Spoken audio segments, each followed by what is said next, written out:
A while ago, I created a video about ancient air conditioning that was invented approximately 5,500 years ago. This video did incredibly well on my channel and I got hundreds of comments, and reading through the comments in a couple weeks' time, I noticed a couple questions kept popping up and some misconceptions. My name is Kaylee and today we're going to look into just that. The most asked questions and misconceptions about the wind catchers in Yust.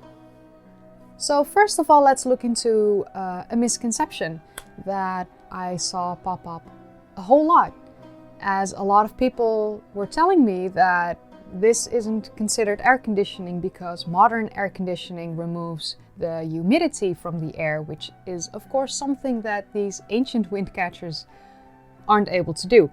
But I never claimed that these wind catchers are the same as modern air conditioning. What I claimed was that these wind catchers are the origins and the basis of modern day air conditioning. We perfected the technology over time, but it all started in Yust, in Iran. More than 5,000 years ago, this was an incredible invention, and saying that this isn't air conditioning takes away from the grandeur of the people who created it, and that's a shame in my opinion, because they were awesome. Really awesome. Probably more awesome than you and me. Especially more awesome than me, but moving on. I also saw a whole lot of comments that said that termites have been doing this for way longer, and yeah, you're right, they did. And we humans often get our inspiration from the nature surrounding us, so that's not weird. We probably saw termites do it and then decided to create our own. Going into one of the most frequently asked questions is, what temperature would you get it inside? What inside temperature would you be able to create? And the answer to that is, it varies. It's not like modern air conditioning that you set to like 20 degrees Celsius or whatever that is in Fahrenheit, because I'm not very well in Fahrenheit. I think it's like 60 something Fahrenheit. I don't know. But yeah, no, you can't do that with this. You don't have the technology to say, I want it to cool down to these numbers. The only thing that you can do is make your house cooler than it is outside, which makes it more habitable. I've seen people who were from Yust or have visited Yust in my comment section, and they said that it can be a very comfortable climate and temperature inside, while outside it's scorching hot. That doesn't mean that 34 degrees Celsius is cool in any way, shape or form, but when it's like 48 or 45 Celsius outside, then yes, that's really cool. So these wind catchers are still very cool. I like them. I wish I had one, because yeah, I do live in a country without air conditioning. Like I mentioned, the Netherlands has no air conditioning, and I'm moving to England in the new year, and England is also known for having no air conditioning, so I'm fucked. So the temperature inside depends on many variables, like how hard is the wind blowing, what temperature is it outside, what temperature is it during the night, is there a kanat or a fountain or a body of water over which the wind through the wind catcher travels. All of these will eventually have an effect on the inside temperature of the home. What we do know for a fact is that in the dry, hot desert climates where these wind catchers are found, they work extremely well, and you can see that when you look at the University of Doha, because they use the modern version of the wind catcher system. It works at least well enough for a university to have the wind catcher as their main air conditioning system. Universities aren't small, and there are a lot of people walking around in universities, and I don't know if you know, but if you walk around in a building like a university or school in the summer, you sweat and it's hot, and lots of people with lots of sweat and heat means even more heat, and they can have it very comfortable there.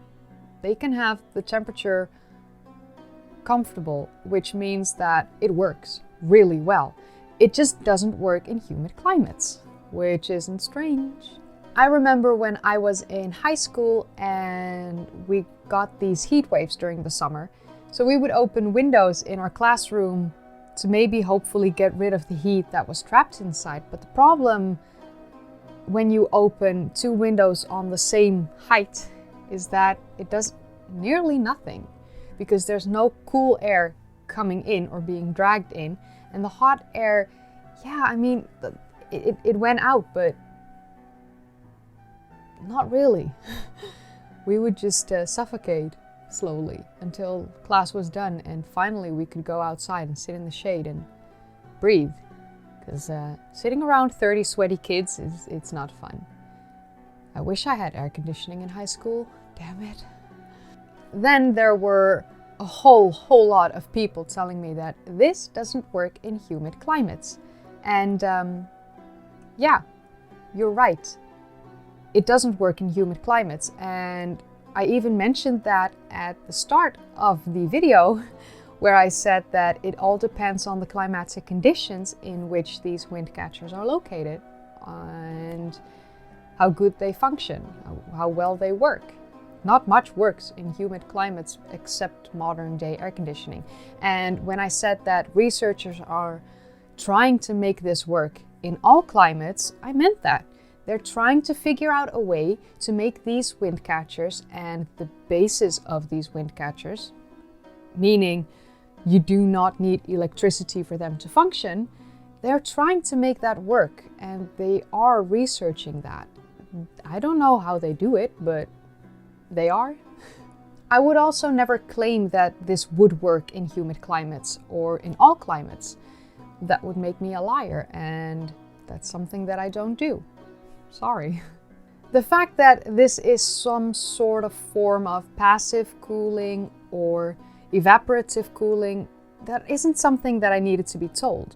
If you look at air conditioning and the way it was eventually developed into the modern system, you can put 2 and 2 together to figure out that the basis of it was, of course, the wind catcher.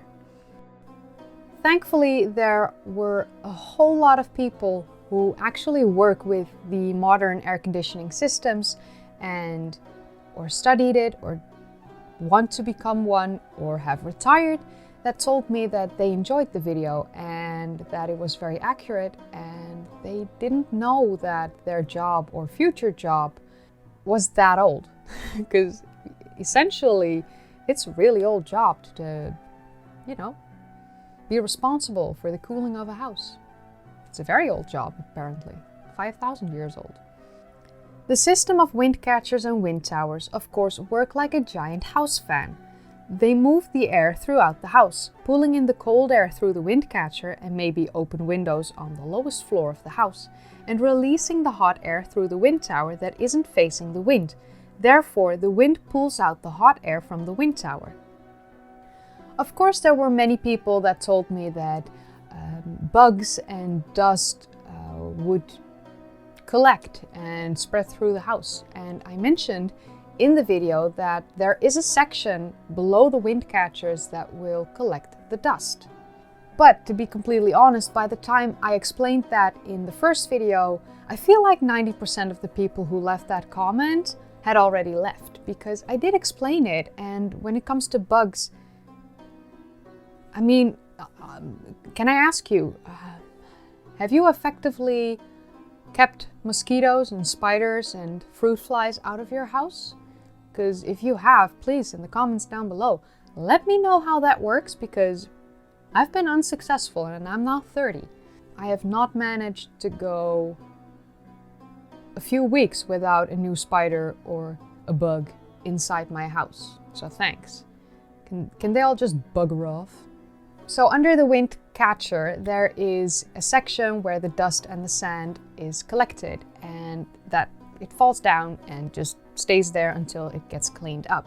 And to be completely honest with you, I personally don't believe that people who live in the desert are that fazed by a little bit of sand inside their house. I mean, for God's sakes, they live in a desert. Everything is covered with sand. no, I don't think that sand was a real big issue for them. You get used to it. Just like when you live in a snowy area, your doormat inside will always be covered in moist and snow. It's just the way it is. They do have a type of mesh to keep the bugs out, although I have explained in the previous video that when you put up some mesh, you can actually reduce the functionality of the wind catcher because the wind won't flow as great as it could. There can be like some greenery that you can put in the place where the wind will enter the house near the wind catcher, and that will also reduce the functionality of the wind catcher. So, I mean, in places where malaria is a thing, yes, put up mesh. In other places of the world, I mean, you can handle a mosquito when it's not a tiger mosquito, I think. I hate mosquitoes. And of course, I had many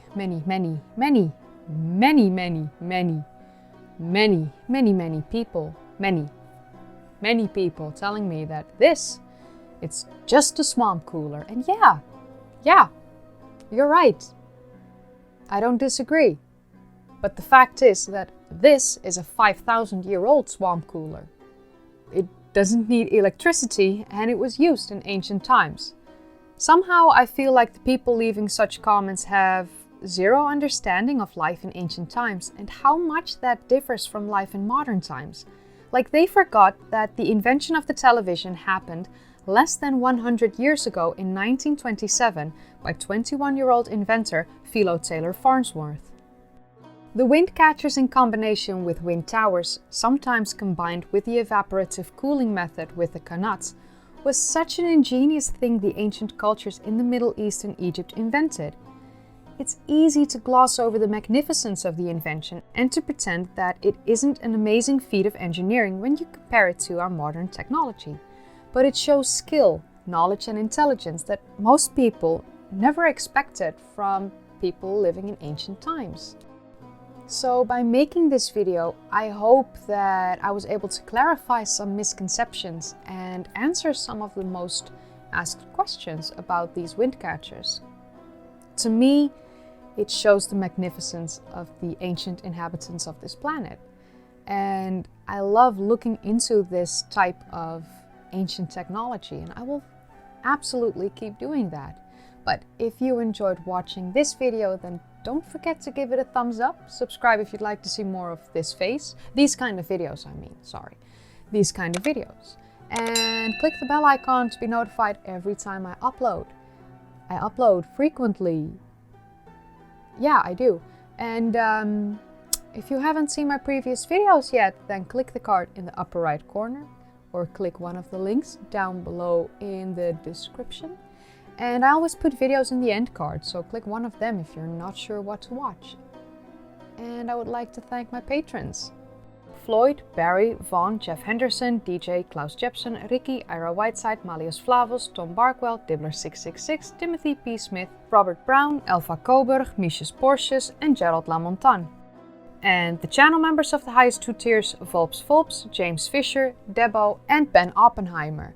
So thank you so much for watching, and in the next video I'm not sure yet what we're gonna do because I'll be back from England with lots of footage and video ideas, and I'll cook something up for you, I think. So we'll see when we get there. And as for bloopers, I think I'm empty today, but I can say good day in Dutch. Goeiedag.